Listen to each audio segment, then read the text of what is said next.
Hey, it's Mike again. Hey, I got a few responses of potential videos to make this week, and quite a few people said they would like a video about non-compliance. So let's get into it real quick. Let's see. So when I think about non-compliance, I think about kids just saying no or not listening and not following our directions, right? So one thing to think about when we're talking about kids not following our directions is how many directions are we putting on our children each day. So think about things we would be saying to our kids. We're saying things like, get dressed, brush your teeth, don't touch that, get over here. So we're constantly throughout our day, we're filling up our child with demands upon demands. And so when we fill it up, man, it's a lot. I wish we could keep a tally of how many demands we're putting on our children. And we can see that over time, over a day's time, we're putting hundreds of demands on our children. Right? So today's talk, we're going to talk about how we can limit our demands and make our demands really specific and more valuable. And so that when we're giving our children less demands, they're more likely to follow through. So one way to limit our demands is using the strategy called give two choices. And so I all the time give my child two choices whenever I want her to do something. So for instance, if I want her to eat, right, eat a healthy snack, I would say, do you want an apple or an orange, right? She has two choices. So both of your two choices need to be acceptable. I don't care which one she chooses. She can choose either one. I'm totally fine with either one. Whatever she chooses, we go with it. Let's see. Also, you want to think about there's no manipulation from the adult. So the child has all the freedom to choose which choice they have or which one they want. So if they choose and then we manipulate and we say, you sure you don't want this one? Come on, I think you really, really want this one. Then your child's going to really figure out quickly that it doesn't matter. Why did my parent even give me a choice if I don't even really get to make the choice? So no manipulation. Make sure that both choices are acceptable. It avoids open-ended questions. So rather than me asking, do you want to go pee? Do you want to go to the toilet? Of course, their answer every single time is going to be no. So instead I say, do you want to go to the toilet with mommy or daddy? They say mommy, boom, we go right away. So open-ended questions, I would ask my child if they like something. Do you like pizza? Do you like ice cream? I don't care if they say yes or no. But if I really want them to do something, I'm never going to ask them if they want to do it. That would fall under non-compliance. So no isn't even an option. So if I say, do you want to read this book or this book? Right? I really want them to read right now. This book or this book? No. What? That doesn't make any sense, right? And so we can literally say that to them if they say no. I don't get it. This book or this book, right? So if the child says no, or if they don't choose, we choose for them. So oftentimes if I say, do you want mommy to go, do you want to go to the toilet with mommy or daddy? And they say, I don't need to go. All right, fine, mommy. I choose for them, they go, and oftentimes when you choose for them, they're going to choose the opposite. No, daddy, daddy, daddy. All right, fine, daddy, let's go. So, and one other thing to think about, back up here with be acceptable, or both acceptable. So if I offer them an apple or a banana and they pick an orange, I'm totally cool with that because that kind of falls in the same realm. But if I say apple or orange and they say a Snicker bar, it's not in the same realm of choices. So I'm gonna offer them, maybe a Snicker bar, but first we're gonna eat an apple or orange, right? So I'm gonna hear them, right? Hear that they really want that Snicker bar, but there's not one of the choices right now. A couple other things about giving two choices. It limits our demands. So remember that big list of demands? So I never told my daughter to go potty. I never asked her if she wants to go potty, right?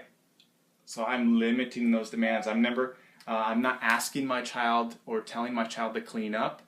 I'm just saying, do you want to get the animals or do you want to clean up the animals or the food? Right? She cleans up the food. All right, I'll get the animals. So I never asked her to do that. So it's limiting our demands put on our children. Oh no. Let's see. I think one more. Last one, they feel empowered. So when children feel empowered, it limits our power struggles and that frustration that builds with us and with them. Your child will have all the freedom, the feeling of freedom. Although we're ultimately in control because we're giving them the two choices, but they will feel like I got it. I know I get to pick what I'm going to wear that day because I have those two choices, right? So when we limit our demands put on our children, it will lower that non-compliance. So a couple things to think about when you're implementing these. When you give a demand to your child, here's a couple things to think about. So, am I going to follow through? So before you give a demand, you really want to ask yourself, am I going to follow through with this? After a few seconds after my child doesn't comply, then I need to help them comply. So if I'm going to ask them, go put on your shoes, and then I go get ready, and I go brush my teeth, and I go do other things, the child's going to figure out really quickly, my demand did not have value behind it. So when we think about, am I really going to follow through with this? Am I really going to make my child do this if I tell him to go put on his shoes? If I am, all right, I'm going to tell him. And so the other thing to think about is he who gives the demand, I'll just put he or she, needs to follow through with it. So this is something to talk about with your spouse. So if I tell my child to go brush their teeth, then I need to go make sure they go brush their teeth. It's not up to my wife or a brother or sister to make them do that, because then that's gonna be like a too many cooks in the kitchen type situation where multiple people are jumping on that person to follow the direction rather than just one person helping that one other person follow through. So lastly, to kind of wrap up talking about non-compliance, I kind of briefly mentioned a few things, but really limiting those demands put on your child. When I'm cleaning up with my kid, like I mentioned earlier, I'm not telling them clean up. I'm asking them, which one do you want to get? Do you want to get the dogs or get the animals or get the food items, right? Or sometimes I didn't even ask them. I just jump right in and I say what I'm going to do. I'm going to get the food. And I start picking up the food. They automatically just jump into, I'm going to get the animals. And they start picking up the animals. So again, I never told them what to do. And they are helping. Ultimately, I want them to clean up. And they're doing that without me having to tell them what to do all day long. Another example, when my daughter is going through the potty training phase, one thing I would often do with her is say something like, hey, freeze! Everybody freeze! I gotta go use the toilet. Nobody move. So that was a trigger for her to run and sprint to get to the toilet before me. It was fun every single time. So I got her to go to the toilet without me even asking her, without me telling her what to do, and her being aware of her body to know, okay, when Daddy does that silly thing about going to the toilet, that's my cue to go to the toilet as well. So we both run to the toilet, she goes pee, praise her for making that choice to go pee all by herself. We did that for a couple months, just for fun, right? And now independently she goes to the bathroom. No one needs to ask her, do you need to go potty? So that is all I would like to share today about non-compliance. And what I would like you to do is comment below on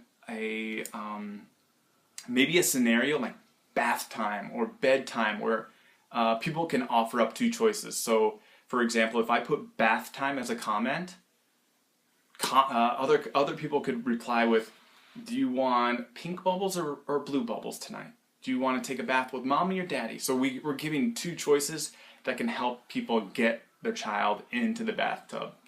Okay? All right, well, if you have any other ideas of videos this week, also please go ahead and submit those, and then we can keep them coming. All right, thanks.